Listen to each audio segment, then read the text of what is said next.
Olá pessoal, tudo bem com vocês? Espero que sim. Eu sou Andresa, narradora do Lendo Entre Linhas, um canal de audiolivros que já conta com vários títulos em formato de áudio. Mas desejamos trazer muito mais. E para fazer isso acontecer, precisamos da sua ajuda. Que tal ser um apoiador do canal? Você pode fazer uma doação no valor que desejar, através do link ou a chave Pix listados aqui na descrição do vídeo. Sua doação é muito importante para manter o canal ativo e a leitura chegando cada vez mais longe. Contamos com você. Beijão e fiquem com os novos capítulos a seguir.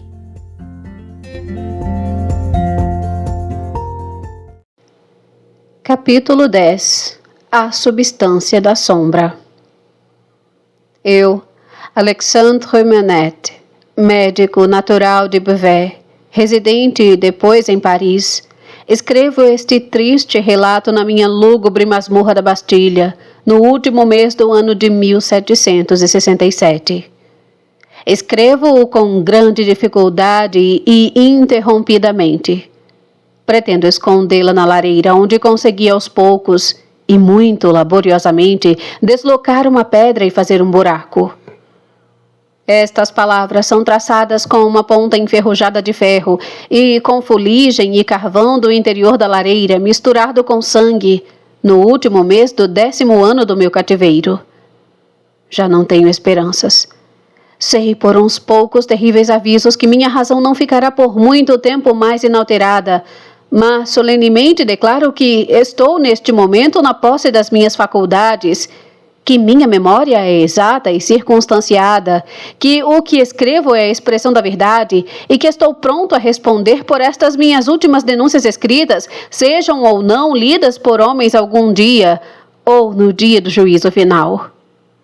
Numa noite enluarada, embora houvesse nuvens no céu, da 3ª semana de dezembro, talvez no dia 22 desse mês do ano de 1757, estava eu a caminhar sozinho pelo cais do Sena para aproveitar o ar fresco, em lugar retirado a 1 hora de distância da minha residência, na rua da Escola de Medicina, quando uma carruagem emparelhou comigo rodando em grande velocidade.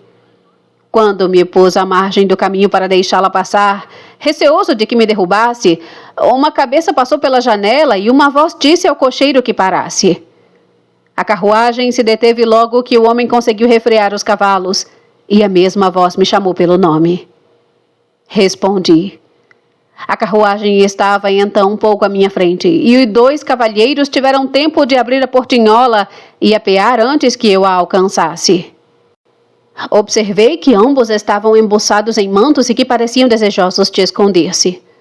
Observei também quando se postaram de um lado e de outro da porta, que eram mais ou menos da minha idade, mais jovens até, e que se pareciam sobremaneira no porte, nos modos, na voz e tanto quanto podia ver no rosto também. O senhor é o doutor Manette? Eu mesmo. O doutor Manette de Beauvais? Disse o outro. O jovem médico e originariamente grande cirurgião que no último ano ou nos 2 últimos anos fez reputação em Paris? Senhores, sou a pessoa de quem falam com tanta amabilidade. Estivemos em sua casa, disse o primeiro. E como não tivéssemos a fortuna de encontrá-lo, viemos até aqui à sua procura. Disseram-nos que estaria para estas bandas. O senhor teria a bondade de entrar na carruagem? Tinham maneira imperiosa e postaram-se dizendo isso de modo a que eu ficasse entre eles e o coche. Estavam armados e eu não. Senhores, disse eu, peço-lhes que me desculpem, mas costumo indagar quem me faz a honra de solicitar os meus serviços profissionais e qual a natureza do caso que sou chamado a atender. A resposta a isso foi dada pelo que havia falado em segundo lugar. Doutor, seus clientes são pessoas de condição. Quanto à natureza do caso, nossa confiança na sua perícia nos faz crer que saberá julgar melhor por si mesmo. Basta. Quer ter a bondade de subir? Eu não podia fazer mais que obedecer. Entrei em silêncio. Ambos entraram depois de mim. O último saltou para dentro depois de haver recolhido os degraus. A carruagem fez meia volta e partiu com a mesma rapidez com que viera. Repito a conversa textualmente, tal como ocorreu. Não tenho nenhuma dúvida de que foi essa palavra por palavra.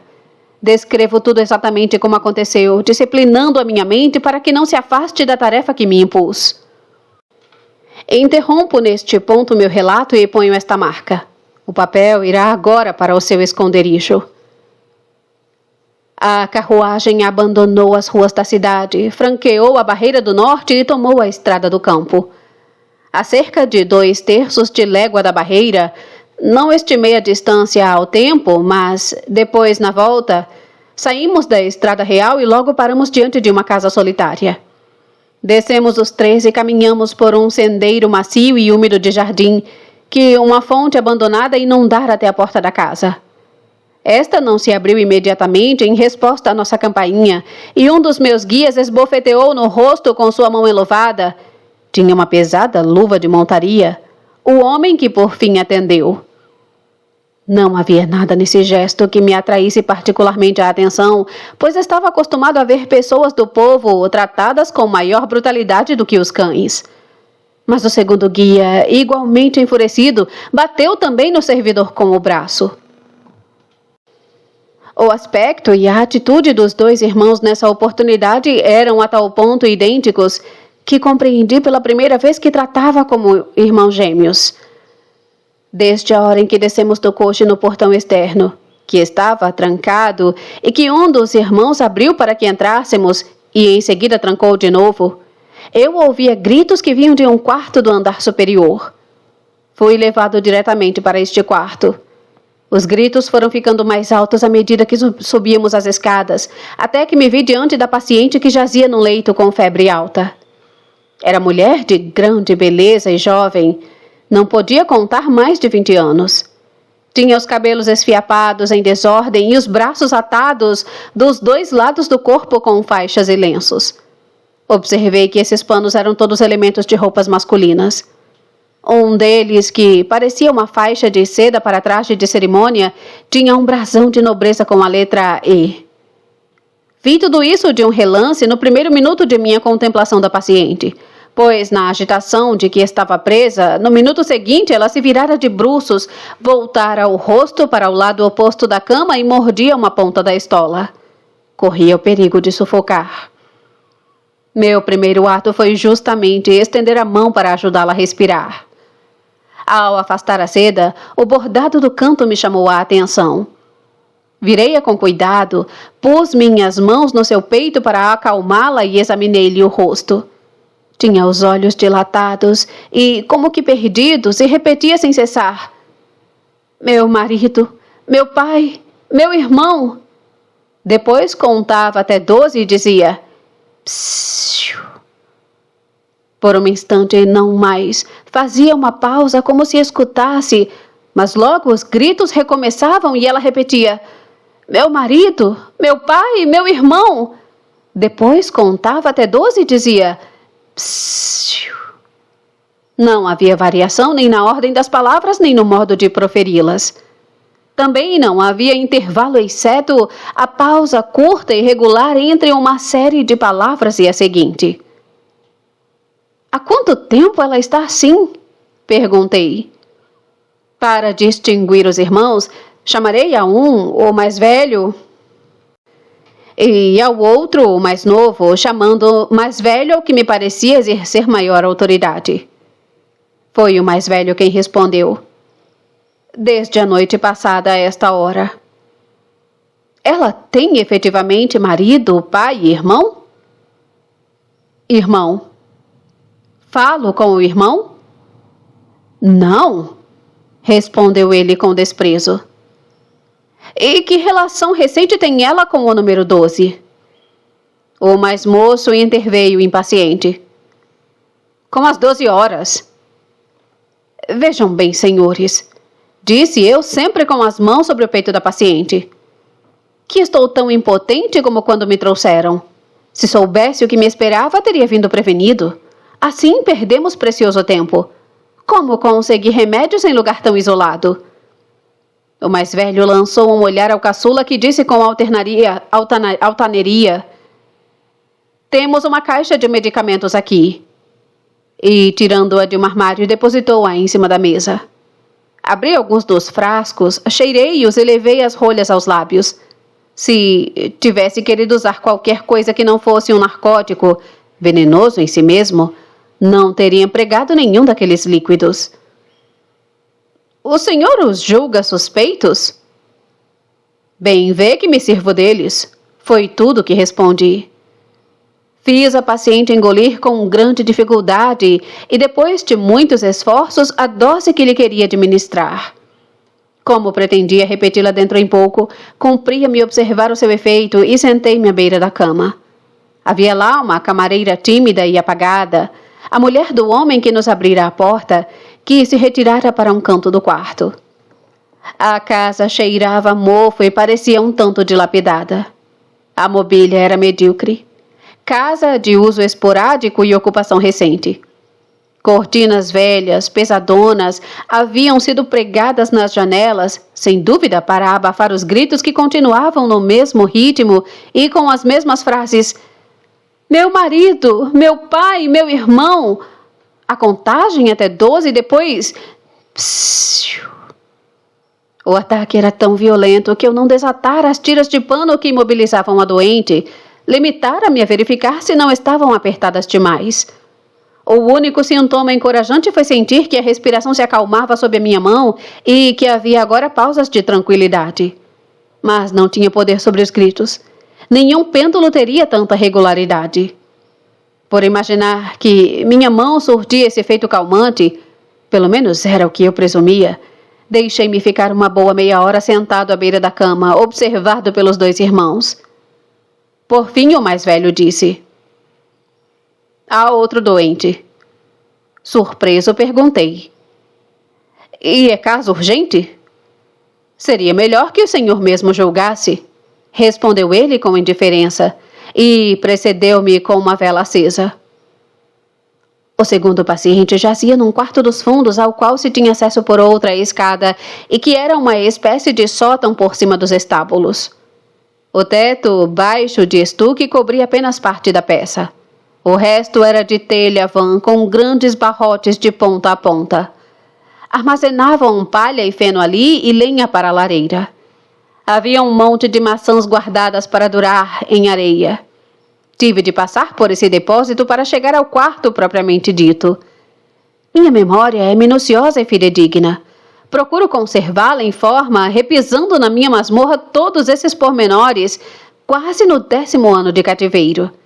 E vejo tudo nitidamente como naquela noite.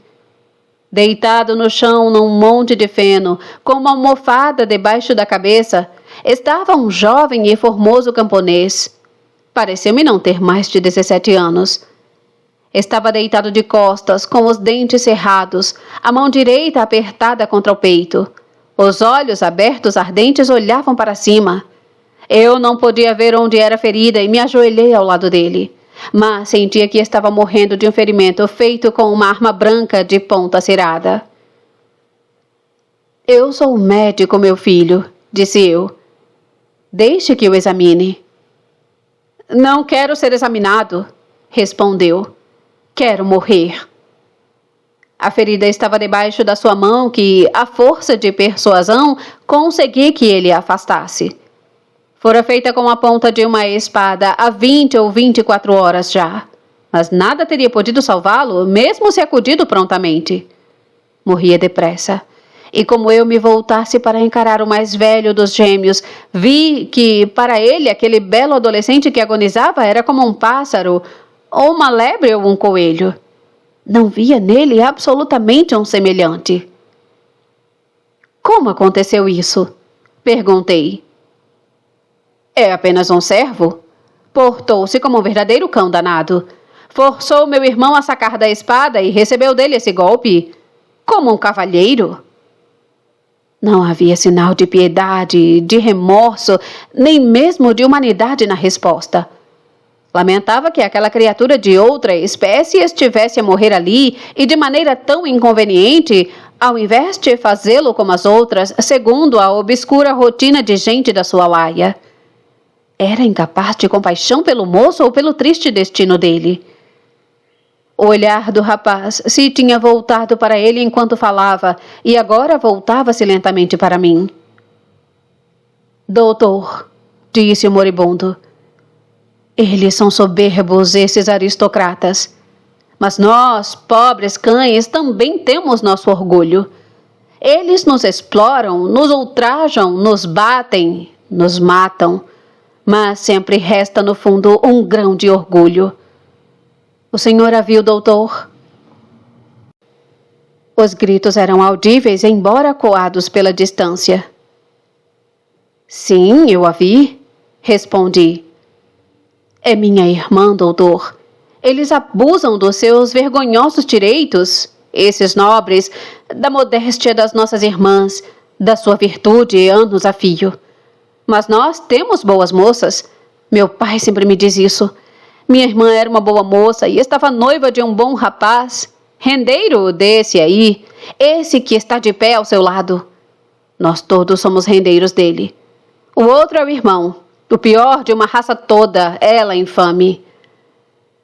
Era com dificuldade que o adolescente reunia forças para falar. Sua alma falava, porém, com uma eloquência terrível. Éramos explorados por ele, como todos nós, pobres cães labregos, como sempre explorados por esses seres superiores, taxados sem dó nem piedade, obrigados a trabalhar para ele de graça, a moer nosso trigo no seu moinho, a alimentar suas aves de estimação com o nosso grão sem ter direito de criar nenhuma, e isso sob pena de morte. Tão depenados e despojados todo o tempo que se por acaso conseguíamos um pedaço de carne, nós o comíamos de porta e janela fechadas, com medo de que nos vissem e que viessem tirá-lo da nossa boca. Ah, tão furtados sempre, tão perseguidos, tão pobres, que meu pai muitas vezes me disse da tristeza de pôr alguém no mundo para sofrer. Seria melhor rezar para que nossas mulheres fossem estéreis e para que nossa raça miserável se extinguisse. Eu nunca vira antes o ódio da opressão explodir assim como fogo. Imaginava que estivesse latente entre o povo, mas não o vira exposto com tanta intensidade como na boca daquele menino que morria. Doutor, minha irmã se casou. O pobre moço estava doente e ela o desposou para poder cuidar dele em nossa casa, ou canil, como esse homem aí costumava dizer. Pois não estava casada havia muito tempo, quando o irmão desse homem a conheceu, admirou e desejou, e pediu ao seu irmão que a cedesse. Maridos não contam entre nós. Ele a queria, mas minha irmã era boa e virtuosa e odiava o irmão desse homem de um ódio tão grande quanto o meu. O que fizeram então esses dois homens a fim de convencer o marido a usar sua influência sobre ela para convencê-la, para fazê-la aceitar? Os olhos do garoto, fixos nos meus, devagarinho se voltaram para os gêmeos, e pude ver na cara deles que o que ouvia era verdade. Vejo-o ainda aqui na Bastilha. As duas espécies de orgulho a confrontar-se. O do nobre feito de indiferença presunçosa, ou do camponês de amor próprio ferido e sentimento de vingança. O senhor sabia, doutor, que, entre outros direitos, os nobres podem atrelar-nos como cães às suas charretes para puxá-las? Pois eles o atrelaram, o marido de minha irmã. O senhor sabia que eles têm o direito feudal de nos manter acordados à noite, batendo com varas nos fossos e banhados para que as rãs nos perturbem seu sono de nobres? Pois eles mantiveram meu cunhado doente no charco em noites de bruma e de dia, a puxar uma charrete. Conseguiram dobrá-lo? Pois sim. Desamarrado um dia ao meio-dia para comer alguma coisa, se pudesse, ele soluçou 12 vezes, uma para cada pancada do relógio, e morreu no regaço da mulher. Nenhuma força humana teria sido capaz de sustentar aquele rapaz moribundo, exceto a sua determinação de contar tudo. Para isso, fazia recuar as sombras da morte que se adensavam à sua volta e forçava a mão direita a manter-se fechada no peito, apertando e escondendo a ferida. Então, com a permissão e até com o auxílio desse homem, seu irmão a tomou a despeito do que ela provavelmente lhe disse. E o que ela lhe disse, doutor, não será por muito tempo segredo para o senhor, se é que já não o sabe, pois o senhor a examinou. O irmão desse aí levou minha irmã para divertir-se com ela e com ela brincar por algum tempo. Eu os vi quando passaram por mim na estrada.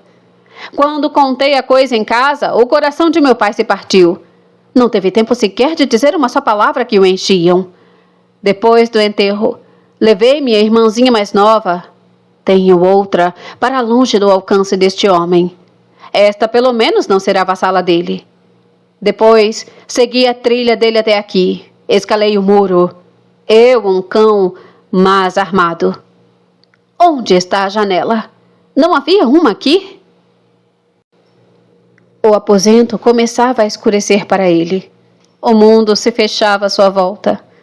Olhei em torno e vi que o feno e a palha estavam em desordem pelo chão e que houvera luta. Minha irmã me ouviu chegar e entrou, e eu lhe disse que não se aproximasse até que ele fosse morto. Então ele surgiu e me lançou primeiro um punhado de moedas de ouro.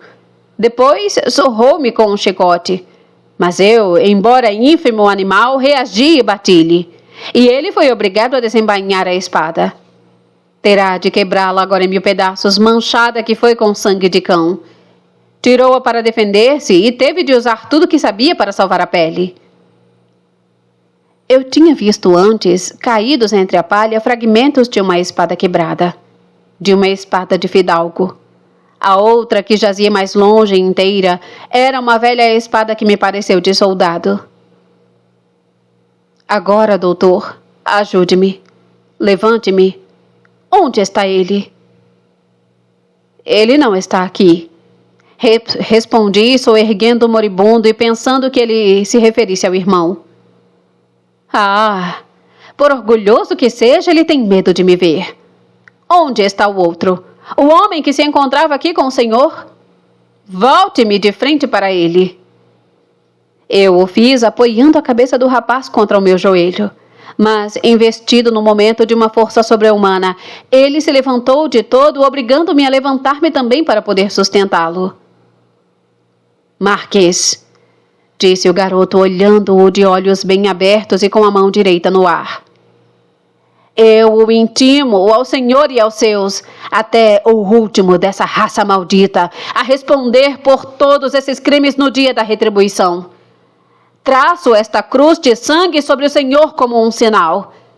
Naquele dia em que todas as contas serão prestadas, eu chamarei também seu irmão, a alma negra da família, a pagar pelo que fez.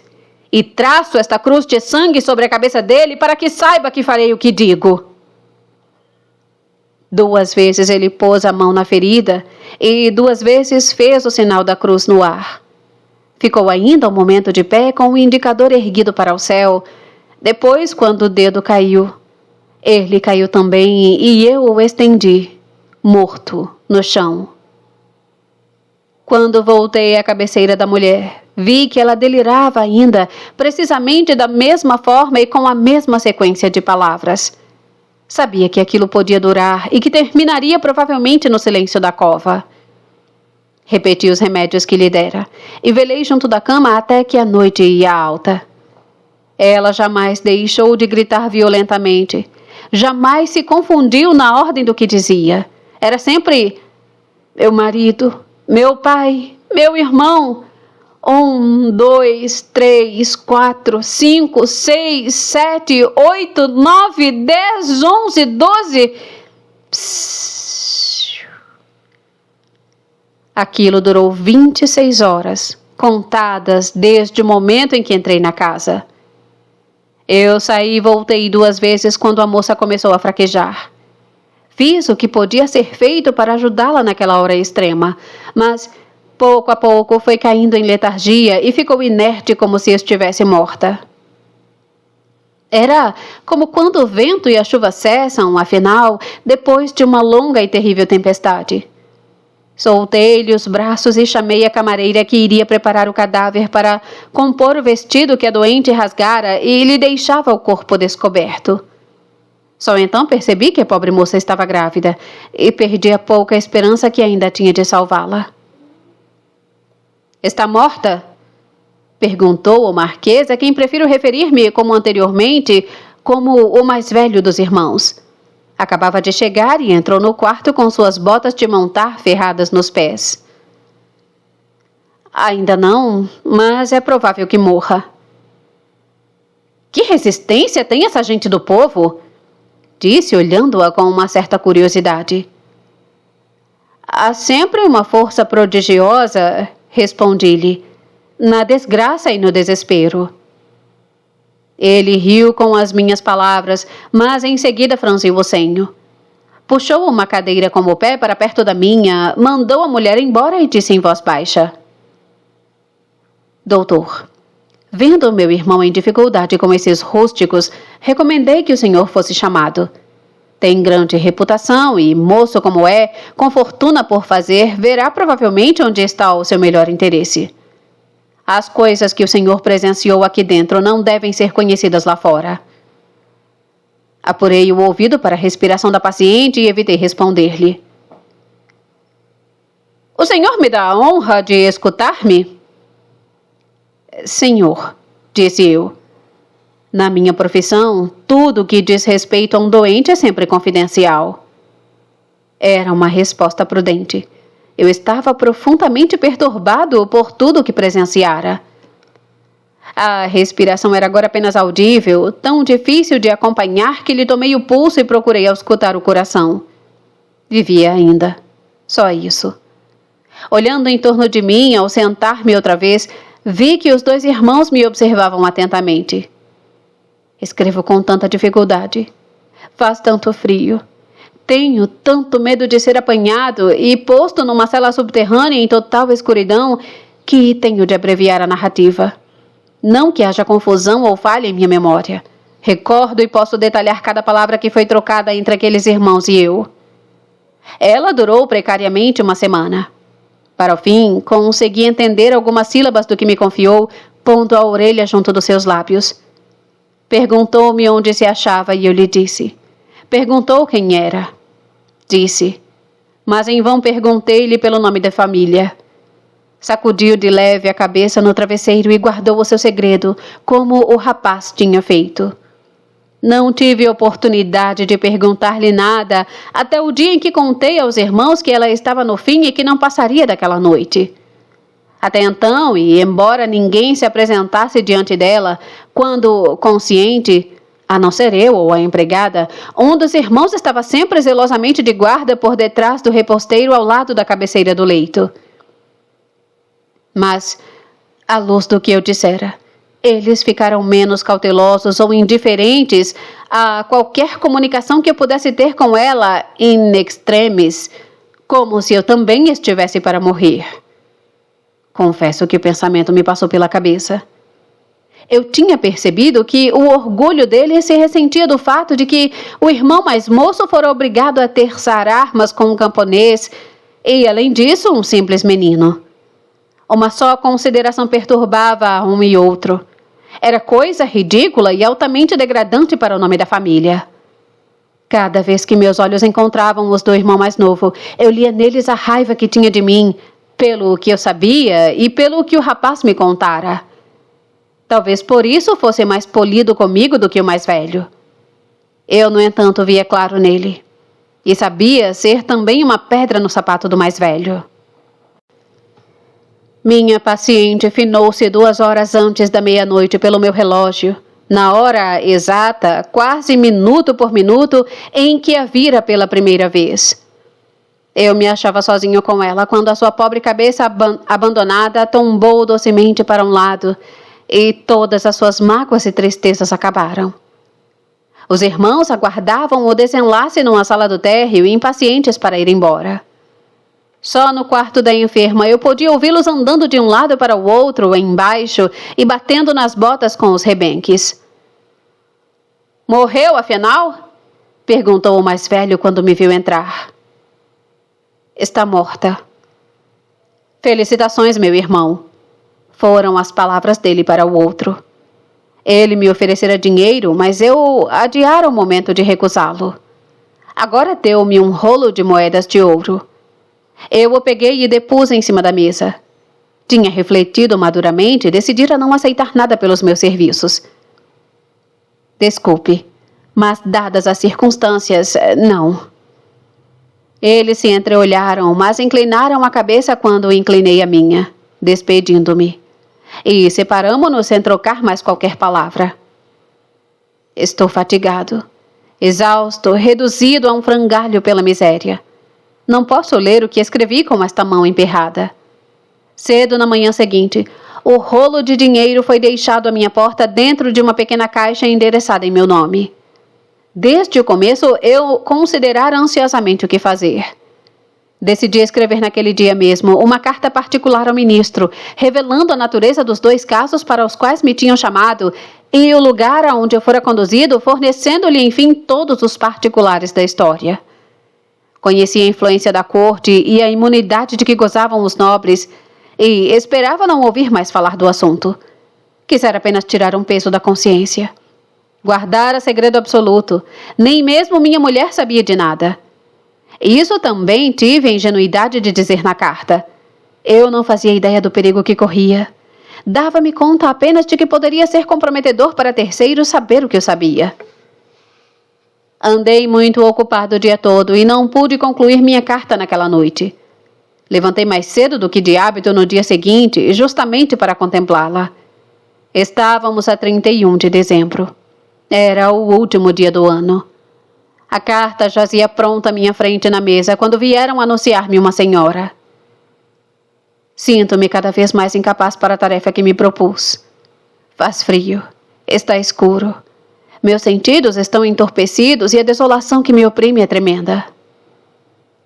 A senhora em questão era jovem e bela, mas não me pareceu destinada a viver muito.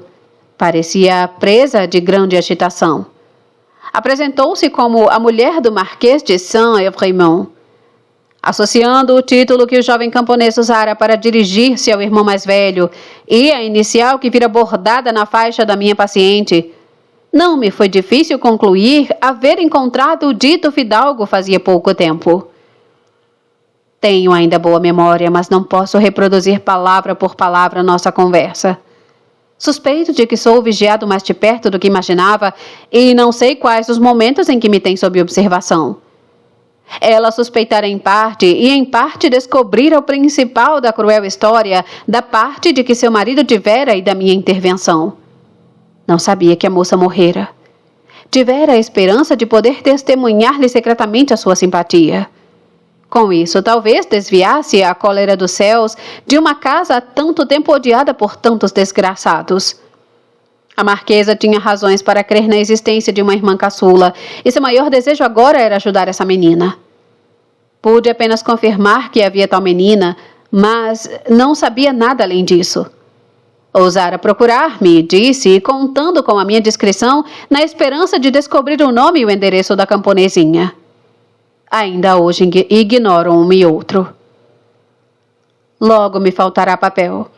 Ontem mesmo uma folha me foi tirada com uma advertência. Tenho de terminar esse relato hoje. A marquesa era pessoa compassiva, infeliz no casamento.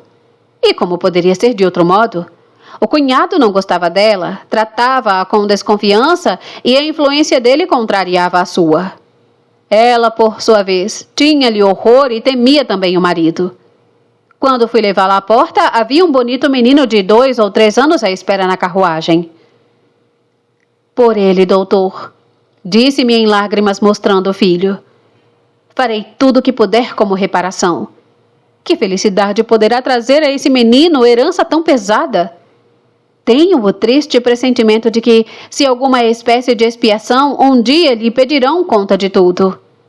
O que tenho de meu, e é pouco, algumas joias, será destinada a essa jovem camponesa. O menino a descobrirá um dia e lhe fará chegar às mãos esse testemunho da pena e da aflição de sua defunta mãe. A marquesa beijou o menino e disse-lhe com uma carícia: É por amor a você, pequeno Charles. Você será fiel? A criança respondeu com alguma bravura: Sim. Eu beijei a mão da senhora. Ela o tomou nos braços e partiu, ainda a fazer-lhe festas. Nunca mais revi a marquesa. Como dissera com naturalidade o nome do marido, imaginando que eu o soubesse, não me aproveitei disso. Não o incluí na carta.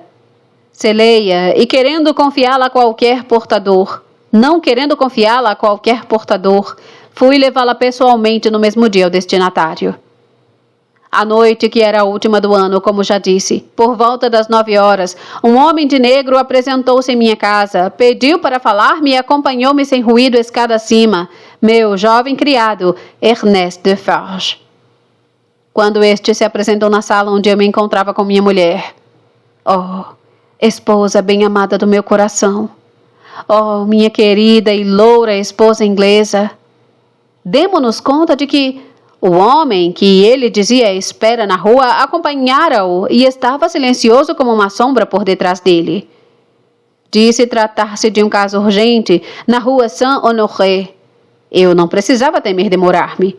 Tinha uma carruagem à porta. Pois trouxe-me para cá, para minha sepultura. Logo que nos afastamos de casa, a carruagem parou. Fui amordaçado com um grande lenço preto e amarrado. Os 2 irmãos que se escondiam de tocar em algum lugar atravessaram a rua e identificaram-me com um simples gesto. O marquês mostrou-me uma carta que tirou do bolso. Era a que eu tinha escrito ao ministro.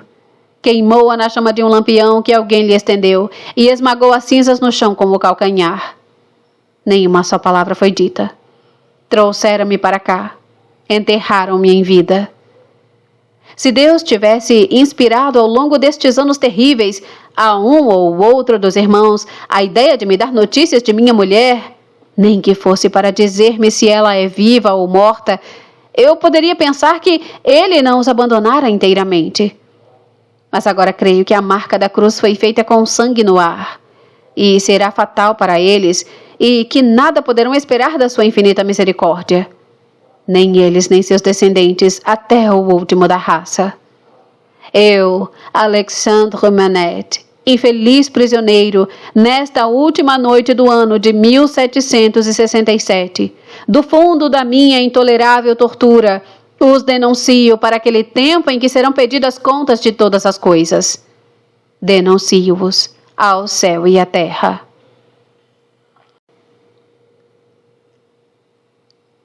Um gigantesco clamor se elevou no tribunal quando a leitura terminou. Um clamor inarticulado, selvagem. Era a massa que pedia sangue. A narrativa calara fundo. Falava as paixões mais exacerbadas daquele período. Qualquer cabeça do país teria caído sob o impacto de um golpe daqueles. Não era preciso explicar num tribunal daquela espécie e perante um auditório como aquele por que os Defarges tinham guardado um segredo tal papel quando memoriais semelhantes haviam sido levados em procissão no próprio dia da tomada da Bastilha. Por que tinham conservado o documento e esperado o momento oportuno para mostrá-lo, como se mostra uma carta decisiva, um trunfo. Não era também necessário mostrar que o nome daquela detestada família de há muito fora anatemizado em Saint-Ouen e incorporado ao fatal registro de Lã. Está para nascer o homem com serviços e virtudes tão extraordinários que prevalecessem contra uma denúncia daquelas. O pior, para o acusado, é que o autor da denúncia era cidadão conhecido e respeitado, seu amigo íntimo e pai de sua mulher. Uma das mais insanas aspirações do populacho era justamente a imitação das contestáveis virtudes da antiguidade clássica, os sacrifícios e imolações no altar do povo. Assim, quando o presidente do tribunal disse, e, se não disse, sua própria cabeça correria perigo, que o grande médico da República merecia mais ainda dos seus concidadãos por denunciar e arrancar pelas raízes aquela funesta família de aristocratas, fazendo, embora de sua filha uma viúva e de sua netinha uma órfã, houve um grande fervor patriótico e uma explosão de alegria coletiva, e nenhuma nota de simpatia humana. Grande influência tem o doutor, não é mesmo? Perguntou Madame Defarge, sua amiga Vingança, com um sorriso. Vamos ver se consegue salvá-lo desta vez. A cada voto proferido em voz alta, um clamor. E outro. Clamores sob clamores. Condenado à morte por unanimidade. Aristocrata de nascimento e de coração. Inimigo da república. Opressor notório e hereditário do povo. Devolvido à conciergerie para a execução em 24 horas. Capítulo 11. Crepúsculo. A pobre mulher do inocente, do condenado à guilhotina, vacilou sob a sentença como se ela própria tivesse sido ferida de morte. Mas não proferiu um som. E tão forte era a voz interior que a intimava a não lhe aumentar o sofrimento, mas a sustentá-lo na sua miséria, que ela logo se recompôs do choque. Os juízes, tendo de tomar parte numa manifestação pública na rua, suspenderam a sessão. Logo o tribunal se esvaziou. Lucy, de pé no lugar onde estava, estendeu os braços para o marido, sem outra coisa estampada no rosto que amor e consolação. Ah, se eu pudesse tocá-lo, se pudesse beijá-lo uma vez mais. Oh, cidadãos, se isso nos fosse permitido uma só vez por piedade. Só o carcereiro ficara para trás. 2 dos homens que haviam detido Charlie na véspera e o cidadão Barstead. O povo saíra para ver a manifestação. Barstead propôs aos demais: deixemos que se despeçam. Será coisa de 1 minuto. Os outros concordaram tacitamente e ajudaram-na a passar por cima dos bancos para uma plataforma onde ele, debruçando-se sobre a grade que separava o público dos juízes, pôde abraçá-la. Adeus, amor, querida de minha alma. Eu a abençoo mais uma vez. Nós nos veremos um dia lá onde todos os infelizes repousam em paz.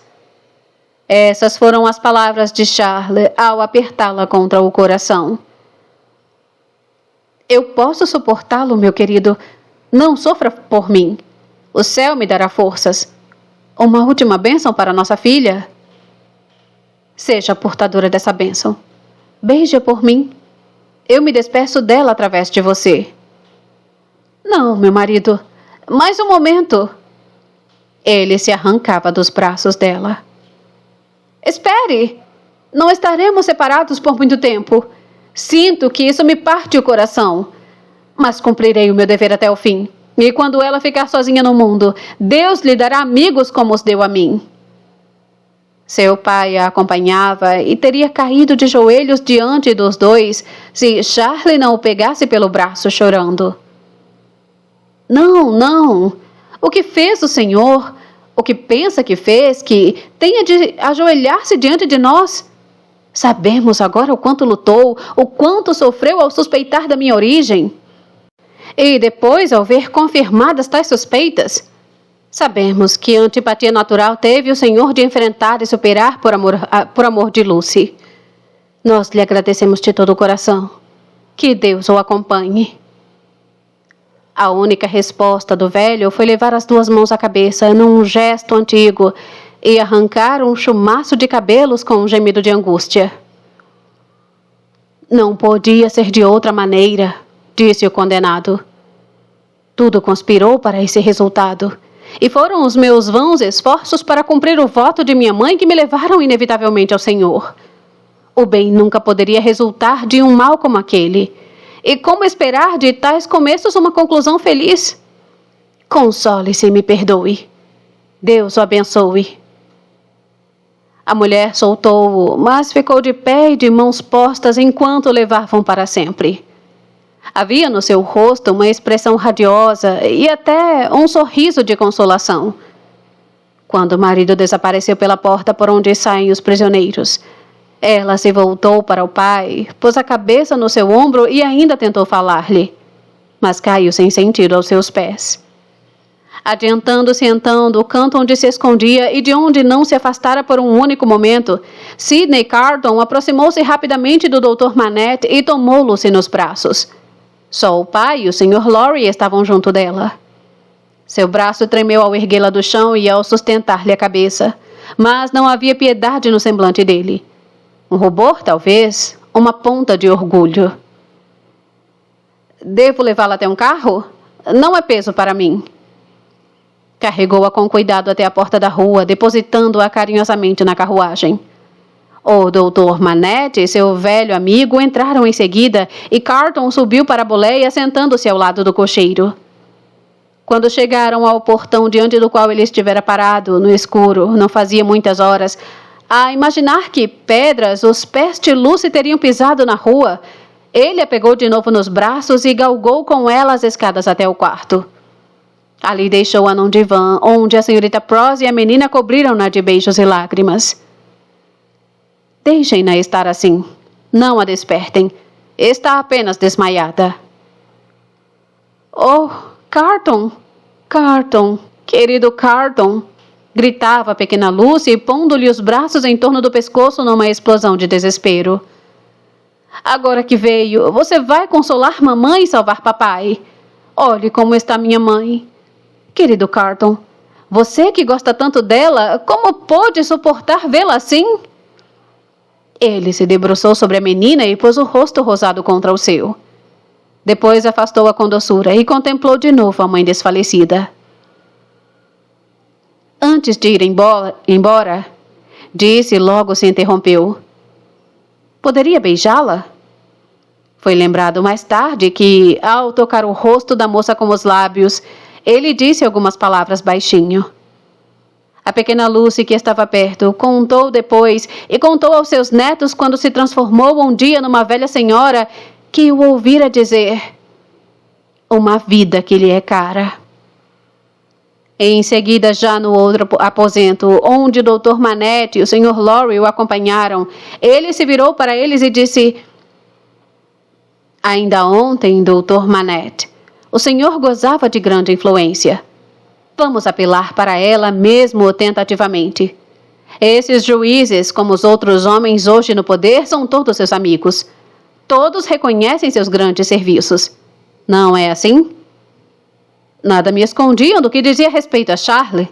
Obtive garantias de que poderia salvá-lo e foi o que fiz. Falava pausadamente e parecia muito perturbado. Pois insista. São poucas as horas que nos restam até amanhã à tarde. Mas insista. Vou tentar. Não descansarei. Muito bem. Já vi energias como a sua operar em prodígios. Acrescentou com um sorriso a que um suspiro se misturou estranhamente. Insista. Por pouco que lhe valha uma vida que a gente mal baratou, vale esse esforço. Não fosse assim, seria o caso de desistir. Vou ver o promotor, disse o Dr. Manette. E o presidente do tribunal. E outros que é melhor não nomear. Posso escrever também e... Mas espere. Há uma grande manifestação na rua. Não vou encontrar ninguém em casa antes do entardecer. É exato. Pois muito bem. A espera é tão frágil que não faz diferença esperar pela noite. Gostaria de saber dos resultados das suas tentativas. Quando acha que estará de volta das entrevistas com esses poderes das trevas, Dr. Manette? Logo depois de 4 horas já estará escuro. Vamos por mais 1 hora ou 2, disse o médico. Se eu for à casa do Sr. Lorry, digamos às 9, poderei ter alguma notícia do senhor diretamente ou dele? Sim. Boa sorte. O Sr. Lorry acompanhou Sidney Carton até a porta da rua, puxando-o pelo ombro quando ele já ia sair e obrigando-o a voltar-se. Não tenho mais esperança, disse o Sr. Lorry em voz baixa e soturna. Nem eu. Se alguns desses homens ou todos esses homens estivessem dispostos a poupá-lo, o que é uma suposição desatinada, pois que valor tem a vida de Charlie ou qualquer vida para eles? Duvido que o fizessem depois das manifestações no tribunal. É justamente o que penso. Aquele clamor já anunciava a lâmina. O Sr. Lorry apoiou o braço no portal e escondeu o rosto nele. Não fique deprimido, disse Carton com doçura. Nem desolado. Se encorajei o Dr. Manette a agir, foi porque um dia isso poderá servir-lhe de consolação. Ela pensaria, talvez, que a vida de seu marido foi jogada fora e essa ideia poderia atormentá-la. Sim, disse o Sr. Lorry enxugando os olhos. Sim, tem razão. Mas ele será executado. Não há mais esperança. Morrerá. Não há mais esperança. Repetiu Carlton como um eco e desceu as escadas com um passo firme. Olá, pessoal, tudo bem com vocês? Eu espero que sim.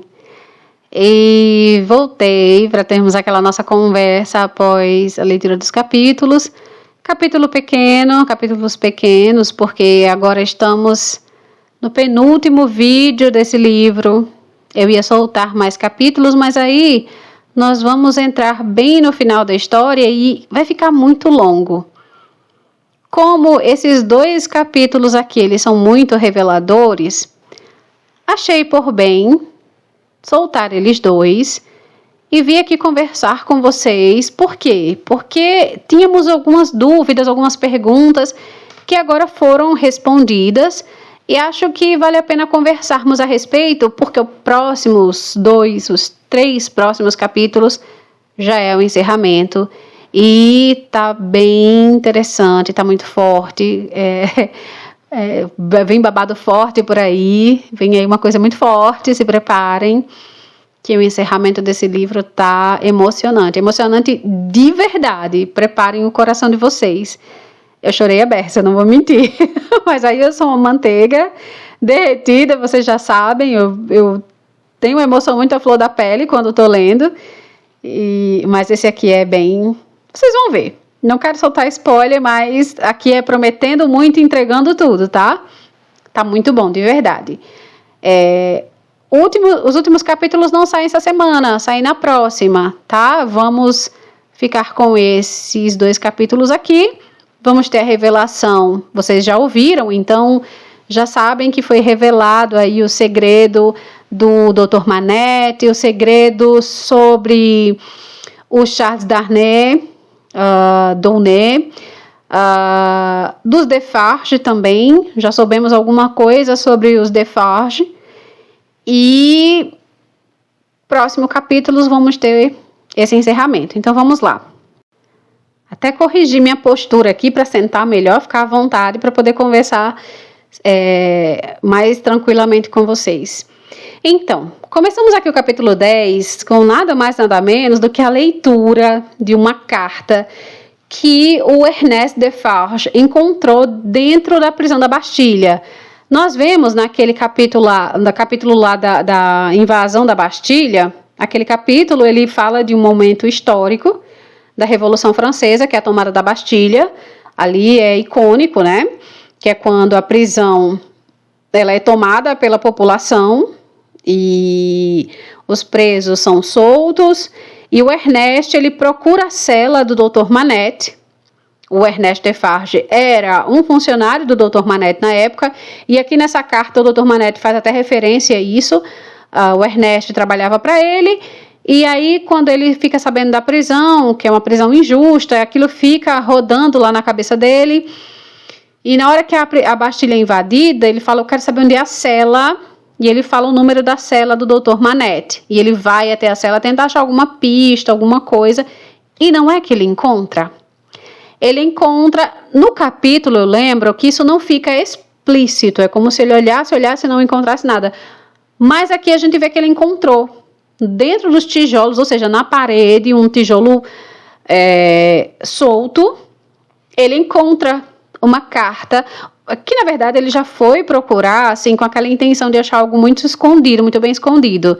Quem procura acha, de fato ele achou. E aí ele encontra nada mais nada menos que uma carta do próprio Dr. Manette, escrita a próprio punho, antes dele começar a sucumbir, antes da mente dele começar a sucumbir ao desgaste, né, físico e mental de estar preso. E ele escreve a história dele, até como uma forma de futuramente ele lembrar ou de se fazer justiça por ele. Por ele escreve o que aconteceu com ele antes dele ser recolhido à Bastilha, o que foi que motivou as pessoas a colocarem ele lá. E assim, é um poço de injustiça, né? Tanta injustiça, tanta barbaridade que sai ali, que a gente vai ficando assim, é um eita atrás de eita, é tanta... O queixo vai caindo a ponto de chegar no chão. Para resumir, o Dr. Manetti era um médico na época, né? Casado, recém-casado, amava a esposa, com filhinha recém-nascida, era um médico em ascensão, estava crescendo na carreira, quando um dia abordado na rua por duas pessoas estranhas, que levam ele numa casa, num lugar ermo, um lugar mais distante, e lá ele encontra essa moça desfalecendo. E a moça, assim, aparentemente não tem ferimentos, mas está num estado psicótico, assim, num estado de nervos muito abalado, está amarrada na cama, repetindo frases desconexas, e ele não entende o que foi que a levou naquele estado de nervos, tenta fazê-la voltar ao normal, tenta fazê-la se acalmar, tenta fazê-la comer, tenta fazê-la, né, não consegue, descobre que a família tem drogas em casa, né, láudano, aquele tipo de sedativo, aquelas coisas que eles fazem uso, para você ver que o uso de entorpecentes, ele não é recente, né, ele já vem de, muito tempo, e aí ele administra lá uma dose, e é informado que tem uma outra pessoa convalescendo dentro da propriedade. E é aí que ele é apresentado a nada mais, nada menos que o irmão da moça, que tem um ferimento de espada e está realmente morrendo, está além da cura, além da ajuda. Justamente por isso, esse irmão que está falecendo, ele tem necessidade de contar o que aconteceu. E aí, eu penso que é muita pretensão a gente querer entender o que o autor queria passar com a narrativa, né? Mas penso eu que a intenção do autor aqui, através dessa história, que o Dr. Manetti vai contar, essa história da família da moça, é nos trazer um exemplo, um exemplo dentre tantas outras coisas que aconteciam, né? Então, aqui vai ser um flash, vai ser uma pequena demonstração dos abusos a que as famílias... A população, os trabalhadores, os camponeses estavam sujeitos, o tipo de abuso que eles sofriam da parte da nobreza. Então, temos aqui os Evrémonts, que é a família do Charles Dunet, só que aqui o Charles ainda é um bebezinho, ainda é muito pequeno, nem bebê, né? Ele já é maiorzinho. Nós vemos que depois a mãe dele visita a casa do Dr. Manetti, então ele não é bebê, ele já é mais crescido, é uma criança. Mas assim, estamos falando aqui da ascendência, né? Do pai e do tio do Charles Dunet, ou Charles Darnley. E aí esses camponeses, essa família de camponeses são rendeiros da família Evrémonts. Estamos falando aqui, essa família Evrémonts especificamente, são latifundiários. A nobreza francesa, a nobreza, a aristocracia, a nobreza londrina, a nobreza, é um cenário muito parecido, né? São nobres que não fazem nada o dia inteiro,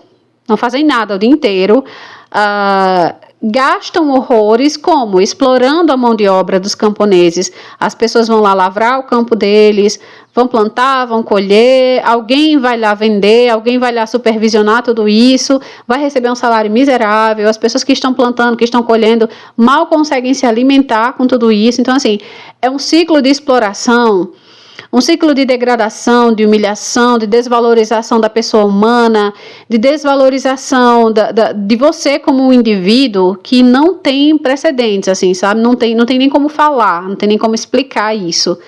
E vejam que na narrativa desse irmão isso fica muito claro, o quanto ele se sente, ele se chama de cão imundo, que ele é tratado como um cão imundo, porque...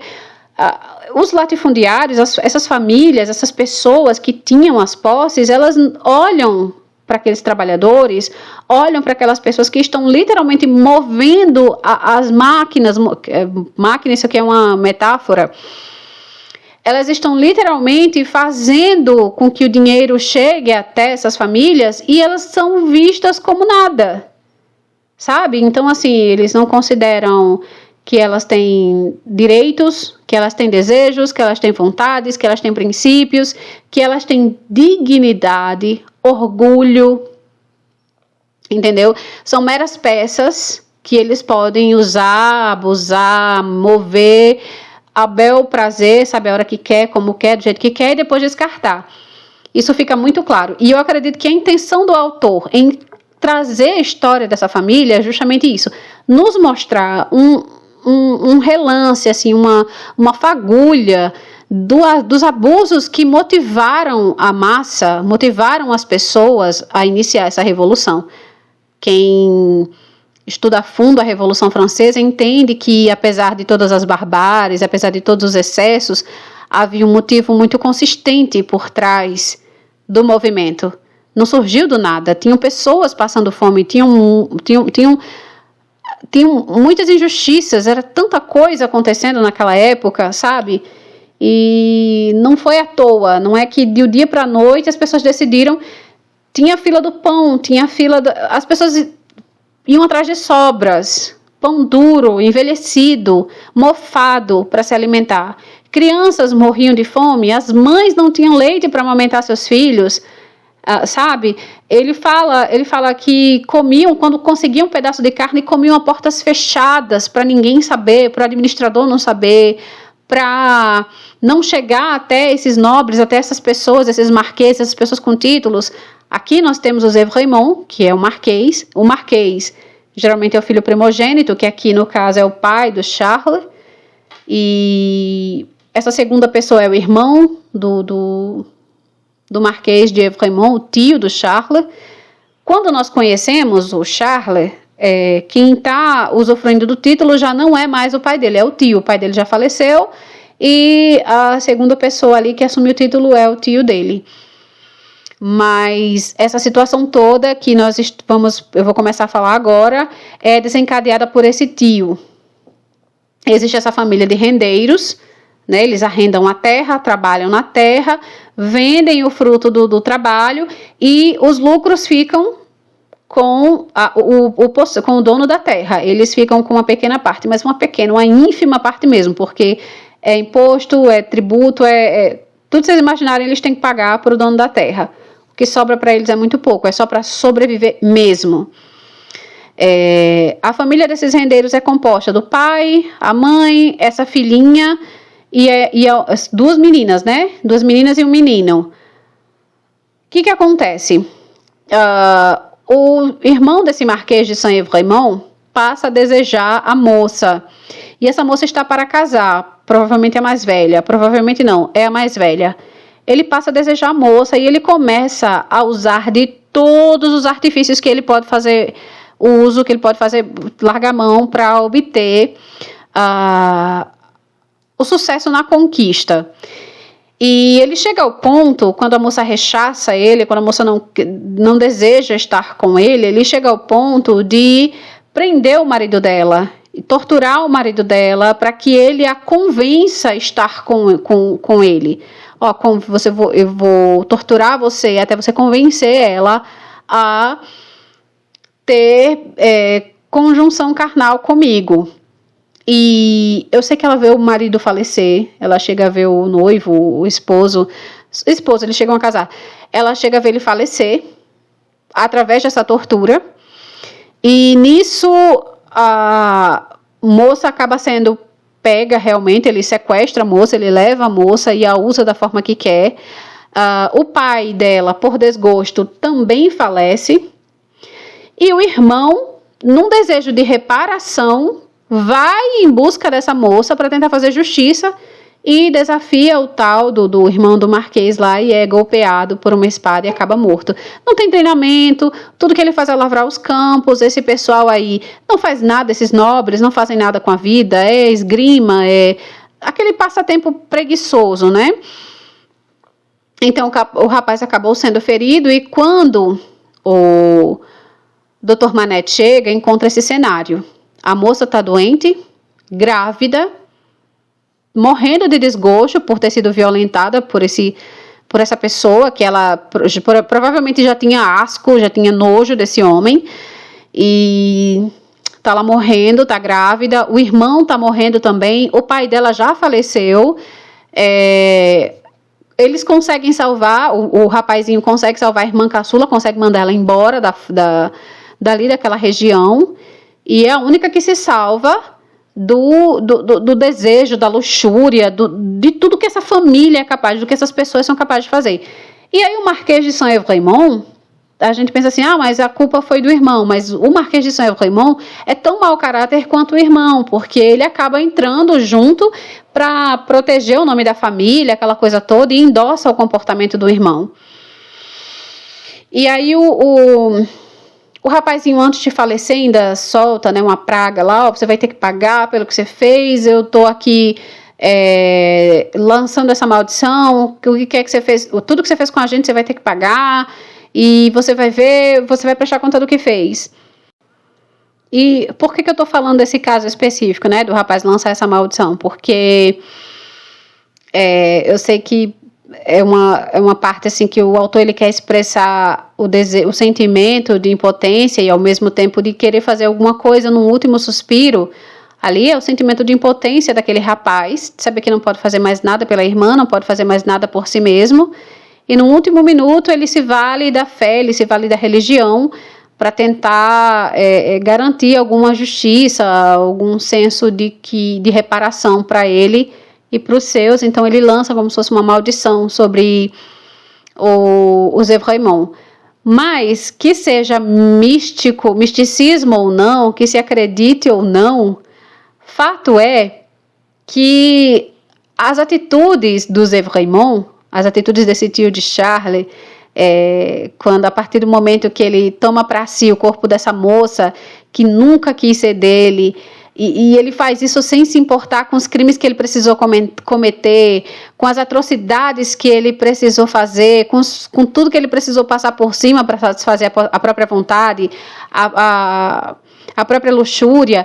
E o irmão dele, o pai do Charles, todos os escrúpulos que ele precisou passar por cima, todos os princípios, toda a honra, todos os sentidos de honra, de justiça que ele calou, que ele nem pensou duas vezes antes de calar na memória e pisar mesmo para que pudesse manter o nome da família. Os dois acabaram selando não só o destino da moça e da família dela, né? Ali ele dizimou uma família, ele matou a moça, ele matou o irmão, ele matou o pai, ele matou o esposo dela. Só sobrou a menininha, mas ele não sentenciou apenas essa família. Ele acabou sentenciando também a do Dr. Manette, ele acabou sentenciando a do próprio Charles. Ele acabou condenando, eles acabaram juntos, acabaram condenando a própria descendência. E se esse rapaz lançou isso, se ele se valeu desse último recurso, e se isso realmente funcionou ou não, fato é que estamos no momento presente aqui nesse livro, vendo a descendência desses Évremont pagando, mesmo sendo inocente, pagando pelos crimes dos seus pais. Justo ou não, o fato é que o Charles, apesar de ter renunciado a tudo, está pagando pelos crimes cometidos por pessoas que ele mesmo despreza, por atos que ele mesmo se enoja e que ele se absteve, que ele se negou a agir tal qual há muito tempo. Antes mesmo de saber dessas atrocidades todas, ele já se negava a ser um Évremont, ele já se negava a carregar essa herança nas costas, porque ele sabia o peso desse título, ele sabia da exploração, né? Ele sabia de todas as outras coisas, e ele já se negava a fazer parte disso. E aí vem muito na minha mente essa história de que a colheita é obrigatória, mas no caso do Charles Darnay, que só plantou reparação e justiça, o que sobrou para ele? O que restou para ele foi só os campos semeados pela vingança que a Madame Defarge tão cuidadosamente vem semeando por décadas, enquanto crescia órfã, cheia de mágoas e sofrimento, por toda injustiça, por todas as pessoas que ela perdeu na vida, por tudo que ela teve que passar, por todo o sentimento de impotência, por toda a reparação e toda a justiça que não foi feita por ela na época. E aqui talvez eu esteja me adiantando um pouco, mas por toda a justiça que não foi feita por ela na época, pelo pai, pelo irmão, pela irmã, pelo genro, a voz que ela calou dentro dela por tanto tempo, a voz que clamou por justiça, uma voz surda, que pedia justiça dentro do coração dela, que ficou calado até agora, chegou o momento em que ela pede a plenos pulmões por reparação, com a devida correção, com juros, com tudo que ela tem direito pela espera. Ela guardou, mas agora ela quer. E o Charles Darnay, que não merece pagar o preço, é a cabeça que ela está exigindo pelo pagamento. E já que estamos falando de vidas arruinadas pelos irmãos Evrémonde, a gente agora vai falar do Dr. Alexandre Manette, que à época, como eu disse a vocês, era marido e pai recente, um médico em ascensão, uma vida toda pela frente, crescendo na carreira, imaginando aí, amando a mulher, né, como ele fala dos cabelos louros da esposa, querendo saber como estaria a esposa, como estaria a filhinha, querendo um golpe de misericórdia desses algozes dele, que lhe dissessem ao menos como ia a sua família, como elas estavam, para que fosse menor o sofrimento dele. Mas vemos aqui que o Dr. Alexandre também recebe como pagamento pela sua atenção e pela sua fidelidade às suas virtudes, ao seu senso de justiça, aos seus princípios que ainda permanecem intactos, ainda permanecem invictos, puros, livres de corrupção, porque eles o oferecem um pagamento. Sabe-se Deus quanto tinha em dinheiro naquela bolsa, ele nega. Ele nega receber um pagamento pelo seu silêncio, porque para ele aquilo tudo é tão absurdo, ele se nega.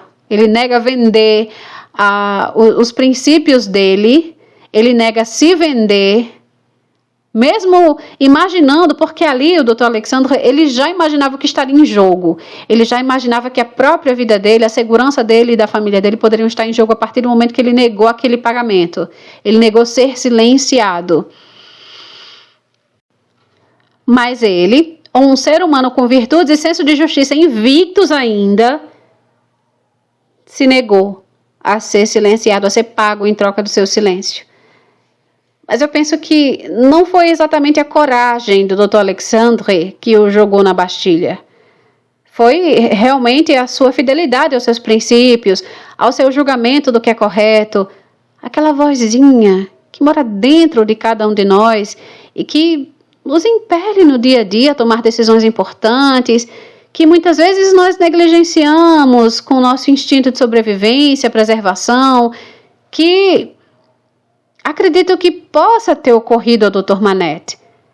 Se eu falar, a minha família vai estar em risco, mas como eu posso me calar diante disso? Uma família pereceu, pessoas morreram aqui, a moça estava grávida, faleceu, foi violentada, sofreu abusos. Como é que eu posso silenciar diante disso? Eu penso assim que, apesar do livro ser tão antigo, a gente continua tirando lições. Eu estou sempre falando isso aqui. Um livro, ele só não te traz aprendizado, ele só não edifica a sua vida, ele só não te faz refletir se você não está fazendo uma leitura consciente. Todo livro tem uma lição por trás. E nessa aqui do Dr. Manette, eu penso que somos convidados a examinar no dia a dia o que é que motiva as nossas atitudes. Por mais que o nosso senso de preservação seja maior, será que a gente está agindo correto? Será que a gente está deixando passar uma injustiça? Será que a gente está fechando os olhos para uma coisa muito séria que está acontecendo diante da gente e a gente, às vezes por mero comodismo, não quer denunciar, não quer falar, não quer se... Você está dentro do ônibus, tem uma senhora em pé, tem uma pessoa sentada, essa pessoa se recusa a ceder o lugar. E você fica lá parado olhando. E aquela senhora vai o caminho inteiro em pé. E você não faz nada. Às vezes você não quer levantar do lugar. Às vezes você não quer falar para a pessoa levantar o lugar, porque você não quer comprar essa briga. Às vezes você chegou, estacionou e alguém foi lá e estacionou na vaga de especial para pessoas especiais, para pessoas com deficiência, com dificuldade de locomoção. E você olhou e falou, não sou eu, não fui eu que fiz isso, tá, eu vou comprar essa briga nada. Mas esse é o nosso papel de cidadão? Será que é isso mesmo?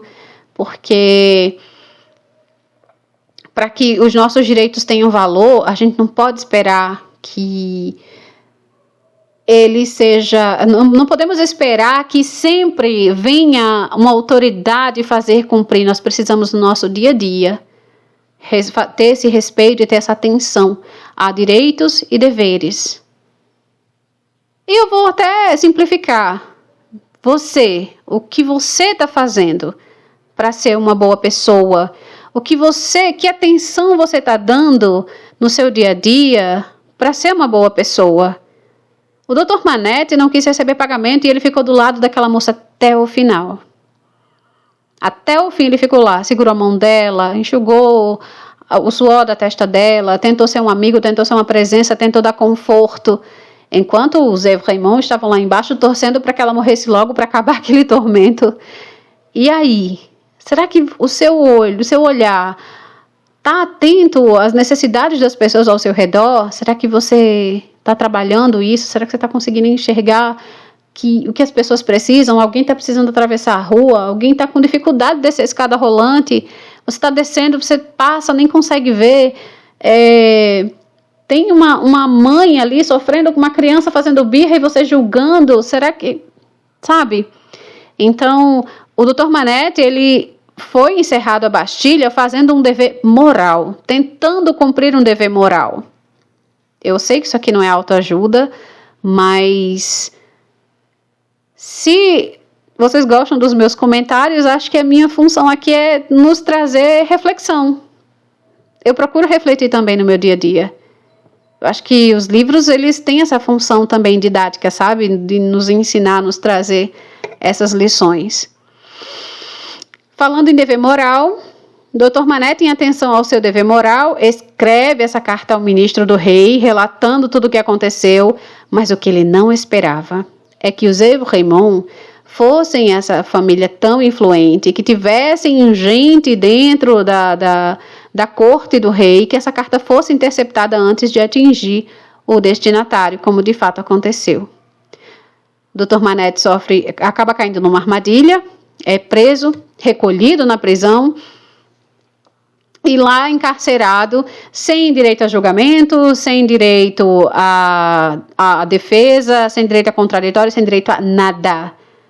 É recluso, sem direito sequer a ser recebido por ninguém, para que ele não possa abrir a boca, né? Então, assim, o Dr. Manette, acabamos descobrindo que ele é colocado lá simplesmente para ficar calado, manter um segredo. Aqui, os Raymond acabaram sendo juiz, sentenciador e acabam sentenciando o Dr. Manette a nada mais, nada menos do que a morte, porque era isso que eles esperavam que acontecesse ao Dr. Manette. Que ele morresse na Bastilha, como aconteceu a tantos. E ele só não morreu por causa da sua resiliência, que, ironicamente, foi o que o salvou lá dentro. Ele invoca esse instinto de sobrevivência que, em primeiro lugar, lhe gritou a consciência para que ele escrevesse aquela primeira carta. Aliás, desculpe, me equivoquei. Esse instinto, essa resiliência e esse instinto de sobrevivência calam quando ele escreve a carta. Ele obedece a esse senso moral e esquece toda a autopreservação. Ele escreve a carta. E, ironicamente, esse instinto de sobrevivência que cala num primeiro momento é justamente o que retorna e faz com que ele seja resiliente e encontre mecanismos para sobreviver dentro da Bastilha. E o mecanismo que ele encontra é silenciar a memória. O último resquício de memória que o Dr. Manette tem é para escrever essa carta. Depois disso, ele meio que silencia a própria memória e cria um alter ego, que é o sapateiro, que é a forma que ele encontra de sobreviver na prisão. Ele cria uma nova identidade para si, esquecendo quem ele era, esquecendo a vida que ele tinha, para que ele consiga resistir aquela nova realidade que ele tem. O sapateiro, esvaziado das memórias de quem ele de fato fora um dia, acabou salvando o homem que o Dr. Manette de fato é, para que no momento certo a memória dele voltasse e restituísse a ele não só a sua verdadeira persona, mas também uma parcela do amor que lhe era devido e lhe fora negado. Não da esposa, porque a esposa dele já havia morrido por desgosto, mas da filhinha, que órfã a vida inteira recebeu o Dr. Manette de braços abertos, tal qual uma mãe recebe seu filho ao dar à luz. Só que ao Dr. Manette agora uma justiça ingrata está sendo feita. Ingrata porque ela não é doce, muito pelo contrário. É uma justiça amarga, dessas que, tal como o fel do fruto mais amargo, lhe trava a garganta. Porque desse senso de justiça que os Defarge tentam trazer para ele, provém também a maior tristeza da filha dele, da neta, dos seus amigos e a dele própria, que é a condenação do genro. O pobre do Charles, inocente dos crimes dos seus antepassados, que ele com tanta veemência, ainda em vida do seu tio, repudiou os atos, renegou a herança, que ele sabia que era manchada de sofrimento.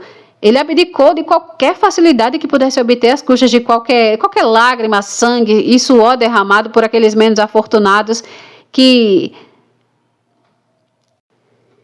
dependendo da misericórdia e da boa vontade dos Evrémonts, acabassem sofrendo todo tipo de abuso. Ele, ainda na vida do seu tio, inclusive era um motivo de contenda deles dois, ele renegou tudo aquilo que o título representava. Quando o tio faleceu, ele foi embora, resolveu viver por conta própria, dos próprios recursos, pediu que o administrador fizesse uma distribuição justa das terras, deixasse as pessoas trabalharem e colherem o fruto do seu trabalho, deu um fim à exploração. Agora era condenado a responder por cada um dos abusos da família dele. Cada ato que ele mesmo nunca aprovou. Que antes ele mesmo teria entregue ao rei cada ato de injustiça, cada agressão, cada crime cometido pelos seus de bom grado, se ele entendesse que isso o redimiria de qualquer mancha, de qualquer mácula. E para encerrar, a pergunta que fica é: será mesmo que o Charles vai ser entregue para morrer como reparação pelos pecados dos seus pais? Vamos ver os próximos capítulos. E é isso, meus amigos. Não quero dar spoiler, já dei um. Não sei se vocês vão entender qual é. Deixem aqui nos comentários se vocês entenderam qual foi o spoiler que eu dei. Próxima semana saem os últimos capítulos.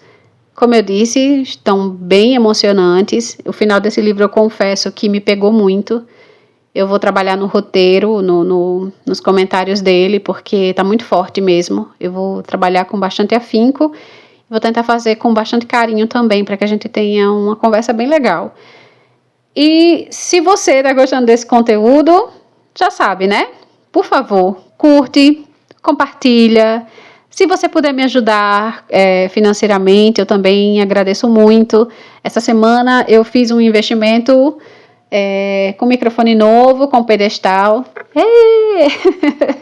Comprei. Então estou aqui com as mãos livres, gesticulando bastante. Qualquer dia eu vou vencer a timidez e fazer um vídeo para vocês me verem gravando. Eu sou uma pessoa de gesticular, eu gesticulo muito, então as mãos aqui não param. Teve uma hora que eu bati aqui no microfone e tive que parar a gravação e recomeçar, porque eu gesticulo muito, e acabei batendo com a mão no microfone e ele tremeu tudo, saiu tudo bagunçado. Mas isso me dá uma qualidade muito boa. Gravar eu adoro fazer, né? Mas você tendo equipamento adequado, fica mais fluido, sabe? Uma coisa mais, como é que eu posso dizer, mais legal de fazer. Você não tem tanto trabalho, é uma coisa que flui, tem uma leveza, tem Eu tô adorando. Quero gravar muitos outros livros. Eu já quero terminar esse, já quero começar outro. Aliás, já comecei. Já tenho 2 livros aqui engatilhados para vocês, tá? Já estão aí, ó. Já tô na leitura dos capítulos. Já tá andando. Então, terminando esse aqui, já tem capítulo novo de livro novo saindo. Não vou falar nada, não vou dar spoiler. Vocês vão ver. Semana que vem já tá saindo. E é isso, deixem aí nas sugestões, nos comentários, as sugestões para novos livros. Estou aberta aí, estou aceitando. Algumas pessoas já deixaram, eu já estou na pesquisa desses livros, porque eu tenho que trabalhar com antecedência, né? Conhecer a obra, ver do que fala, dar uma estudada para ver se é adequado para o canal, para ver que tipo de conteúdo nós vamos abordar. Tem que fazer toda uma lição de casa antes de trazer o livro para vocês. Tá bom? E é isso, meus amores. Eu quero agradecer a paciência, eu quero agradecer a audiência de vocês, o carinho nos comentários. Nossa, eu me sinto muito amada por vocês nesses comentários, de verdade. Eu amo responder porque eu sinto o carinho que vocês direcionam para mim. Tá bom? E é isso. Voltando, se quiserem me ajudar financeiramente, a chave Pix está sempre na descrição do vídeo. E é isso, um abraço, um beijo muito grande para vocês e até os próximos vídeos.